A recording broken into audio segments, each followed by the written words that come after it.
Fiction में ही fact होते थे। मुझे ध्यान है, मुझे प्रेमचंद जी पे एक रेडियो के लिए प्रोग्राम बनाना था। आज तो मैं इस तैयारी से नहीं आया, मुझे वीरेंद्र जी ने बुलाया तो मैं आ गया।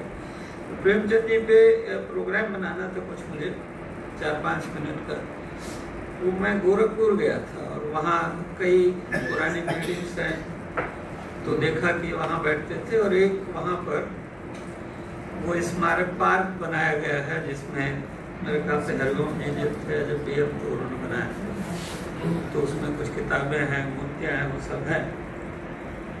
तो वो एक अच्छे शिक्षक थे और मेरे ख्याल से शिक्षक का जो समाज को एक नई दिशा देने वाला काम है, जो वर्तमान में है। हम लोग कहते हैं साहित्य समाज का दर्पण होता है, दर्पण पर्याप्त नहीं है। दर्पण से आगे का जो गंतव्य दिखाना, वो मेरे ख्याल से साहित्यकार वहीं जाके देखता है।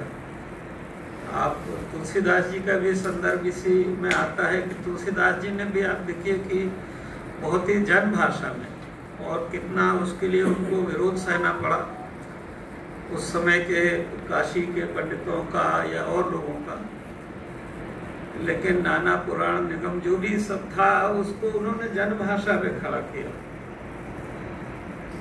और उनको भी तमाम प्रलोभन उसमें मिले होंगे कि आओ ये आप भी नवरत्न बन जाइए, लेकिन उस प्रलोभन से आपको थोड़ा दूर रहना पड़ता है। तो प्रेमचंद जी, निश्चित रूप से आपने ये जो बात रखी कि गांधी जी ने जो हिंद स्वराज लिखा, उससे 3 साल पहले उन्होंने जो भारतीय स्वाधीनता के संग्राम के बारे में और भारतीय आजादी के बारे में जो खाका खींचा था, और इसीलिए मानते हैं कि वो एक प्रगतिशील लेखकों में से उनकी गिनती थी। और लखनऊ का वो रिफाया क्लब के भाषण का भी जिक्र होता है। तो मैं जो बता रहा था कि तो वो उसी स्कूल में जहाँ प्रेमचंद जी रहते थे, पढ़ाते भी थे, या उनके इंस्पेक्टर भी हो गए थे, उसके पीछे एक ईदगाह मस्जिद है। और मैं गया वहाँ, तो उन्होंने मुझे बताया कि यहाँ वास्तव में मेला होता है और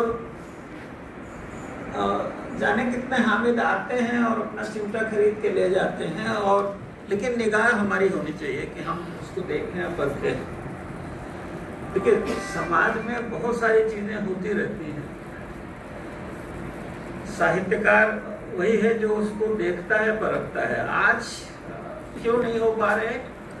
आज बम्बार्डमेंट ऑफ इंफॉर्मेशन है,